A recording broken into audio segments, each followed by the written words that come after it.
मेरे प्यारे देशवासियों, अब मैं आपको जरा फ्लैशबैक में लेकर चलूंगा। आप कल्पना करिए, 20वीं सदी का शुरुआती कालखंड। तब दूर दूर तक आजादी की कहीं कोई उम्मीद नजर नहीं आ रही थी। पूरे भारत में अंग्रेजों ने शोषण की सारी सीमाएं लांघ दी थी।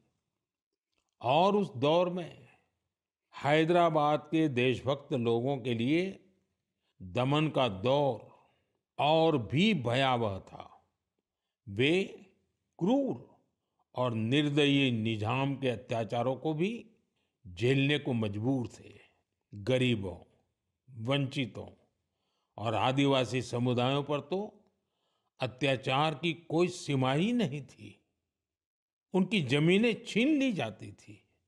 साथ ही भारी टैक्स भी लगाया जाता था। अगर वे इस अन्याय का विरोध करते तो उनके हाथ तक काट दिए जाते थे। साथियों, ऐसे कठिन समय में करीब 20 साल का एक नौजवान इस अन्याय के खिलाफ खड़ा हुआ था। आज एक खास वजह से मैं उस नौजवान की चर्चा कर रहा हूं। उसका नाम बताने से पहले मैं उसकी वीरता की बात आपको बताऊंगा। साथियों, उस दौर में जब निजाम के खिलाफ एक शब्द बोलना भी गुनाह था, उस नौजवान ने सिद्दीकी नाम के निजाम के एक अधिकारी को खुली चुनौती दे दी थी। निजाम ने सिद्दीकी को किसानों की फसलें जब्त करने के लिए भेजा था।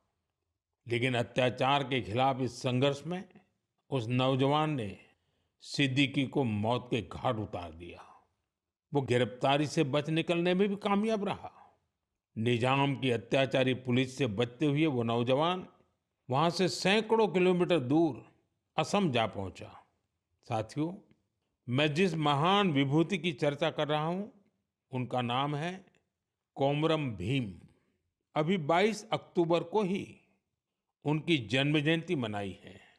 कोमरम भीम की आयु बहुत लंबी नहीं रही।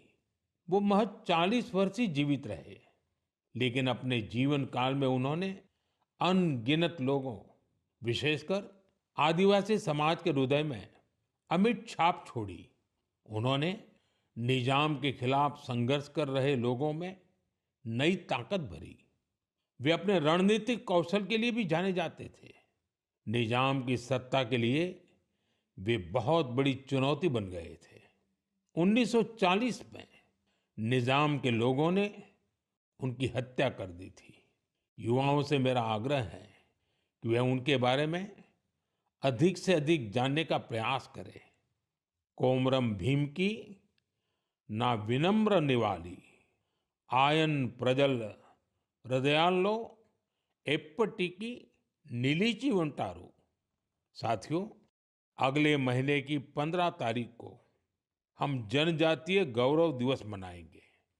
यह भगवान बिरसा मुंडा जी की जयंती का सुअवसर है। मैं भगवान बिरसा मुंडा जी को श्रद्धापूर्वक नमन करता हूं। देश की आजादी के लिए, आदिवासी समुदाय के अधिकारों के लिए उन्होंने जो काम किया वो अतुलनीय है।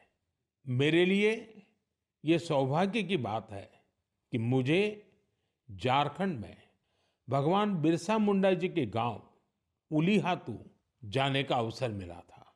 मैंने वहां की माटी को माथे पर लगाकर प्रणाम किया था। भगवान बिरसा मुंडा जी और कोमाराम भीम जी की तरह ही हमारे आदिवासी समुदायों में कई और विभूतियां हुई हैं। मेरा आग्रह है कि आप उनके बारे में अवश्य पढ़ें।